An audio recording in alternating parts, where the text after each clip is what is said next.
L'interview découverte d'Europe 1. Caroline Roux, vous recevez ce matin Jonathan Salamon, un jeune homme qui ne voyage jamais sans ses cartes. Et non, ce ne sont pas des cartes routières. Bonjour Jonathan Salamon. Bonjour. Vous avez 28 ans, Oui. vous avez fait 40 000 km à moto dans 14 pays d'Amérique latine. Mais ce qui est fou dans votre démarche, c'est que vous avez financé votre voyage avec des parties de poker. Vous avez donc quitté la France, direction le Brésil, avec des mallettes de billets. Non, avec un peu d'argent que j'avais gagné en France avant, et puis j'ai commencé à jouer en Amérique du Sud, à Rio, et c'est là que j'ai continué mon aventure en jouant au poker. Ouais. Mais vous aviez un métier, vous étiez architecte, Ouais. et à un moment donné, vous avez envie de concilier deux passions, le poker et le voyage. Racontez-nous.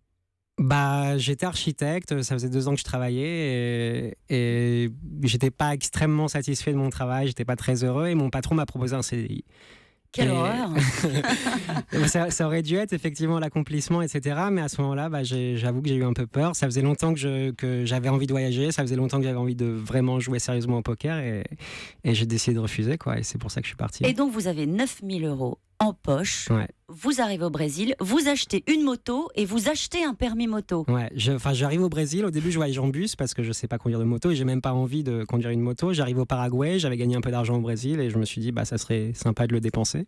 Alors, Et voilà, j'ai acheté une moto, quoi. mais ce qui est drôle, c'est que vous achetez aussi, on peut tout acheter, vous achetez aussi votre permis Permis de conduire. moto pour Ouais. partir dans votre World Poker Trip, c'est comme ça que vous l'appelez. Uh-huh. Comment est-ce que vous faites quand vous arrivez dans un pays que vous connaissez pas, vous connaissez personne, pour trouver une table de poker? C'est toujours très différent. Quand le poker est légal dans un pays, il suffit juste d'aller sur Internet, regarder où est le casino et ça marche. Mais après, dans des pays comme l'Équateur, Nicaragua, Bolivie, où le poker est illégal, c'est un peu plus difficile. Donc c'est toujours une méthode différente. Ça peut être par Facebook, en rencontrant des gens, en parlant avec n'importe qui, en disant... Enfin, j'arrivais dans une ville et je disais, je suis joueur de poker, Salut, qui je peut veux jouer au m'aider? poker, qui peut jouer avec moi? Voilà. C'est aussi simple que ça.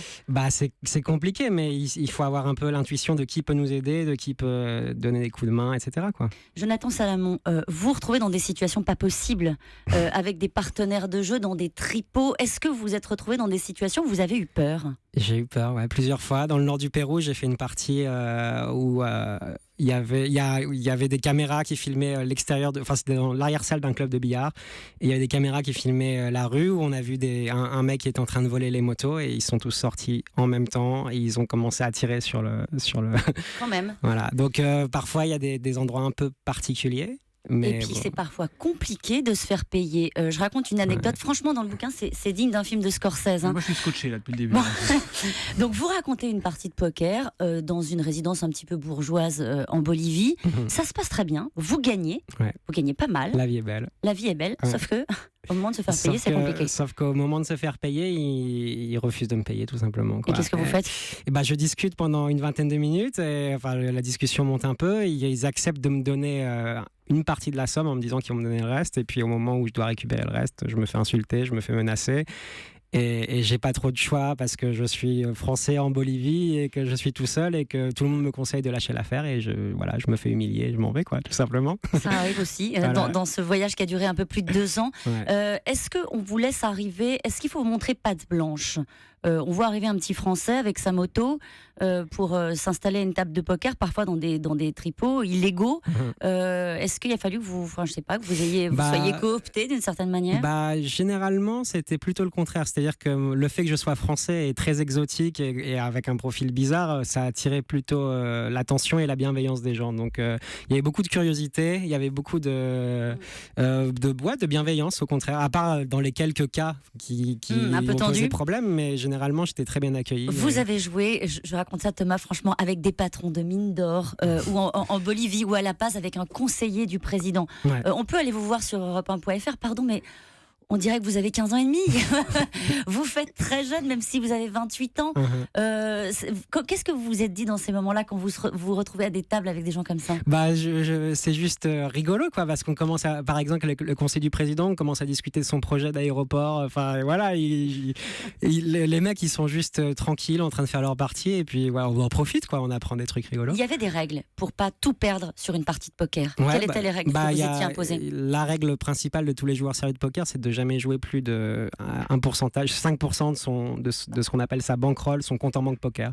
Donc c'est ce qui permet de pas tout perdre en une soirée. Enfin voilà, d'être une gestion un peu conservatrice de ses gains, quoi. Et vous êtes là face à nous parce que vous avez tout perdu? Non, je suis là parce que j'ai joué les championnats du monde il y a 3 mois et j'ai terminé à Vegas. Et puis voilà, j'ai terminé et je suis rentré en France pour Champion du monde? Non, champion du monde, j'aurais aimé, hein, mais malheureusement, c'est difficile. Et vous allez redevenir architecte maintenant? Non, je Non, crois que ça, bon. c'est difficile là maintenant. Après tout ce que j'ai vécu, j'ai juste envie de. J'ai écrit un bouquin et puis j'ai envie d'essayer de faire autre chose de ma vie maintenant. J'ai changé de priorité, on va dire. Génial. Hein. Et vous jouiez combien à peu près? Très très variable. Mais c'est quoi? C'est 100 euros, 1000 euros Les parties les plus chères que j'ai jouées, c'était Panama, Lima, c'était 600 euros à peu près. Et puis par contre, je suis tombé dans des clubs clandestins où je jouais 5 euros, quoi. Donc voilà. Patrick Bruel, il est vraiment bon au poker? Patrick Bruel, c'est un très très bon amateur. Je ne sais pas comment il faut la prendre cette phrase. Un très très bon amateur. Non, mais voilà. Et Alors, voilà, votre livre. Le s'appelle récit d'un joueur itinérant, le livre issu du blog World Poker Trip qui sera publié le 29 octobre aux éditions Hugo Doc. Merci beaucoup. Merci à vous, merci Caroline, on se retrouve demain.